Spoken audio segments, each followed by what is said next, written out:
Səfərbərlik və hərbi xidmətə çağırış üzrə Dövlət Xidməti tərəfindən qeyd edilib ki, hərbi xidmətdən yayınanlarla bağlı mühüm qərarlar qəbul olunub.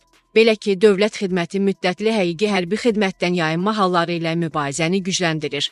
Bəs hansı xəstəliyi olanlar hərbi xidmətə çağırılmır? Yeni Sabah məlumat verir ki, hərbi ekspert Üzeyir Cəfərov bizim mediaya açıqlamasında deyib ki, rəsmi açıqlamalardan məlumdur ki, ölkəmizdə hərbi xidmətdən yayınma halları mövcud deyil. Bununla bağlı Dövlət Xidməti də ciddi tədbirlər görür. Sözsüz ki, minlərlə insan arasında bəziləri ola bilsin ki, hərbi xidmətdən yayınmağa meyillidir. Amma hüquq mühafizə orqanları tərəfindən görülən tədbirlər sayəsində onlar öz istəklərinə nail ola bilmir, deyə ekspert vurğulayıb. Xəstəliklə bağlı hərbi xidmətdən yayınma hallarına gəlincə, ekspert bu xəstəliklərin müxtəlif xarakter daşıya biləcəyini bildirib.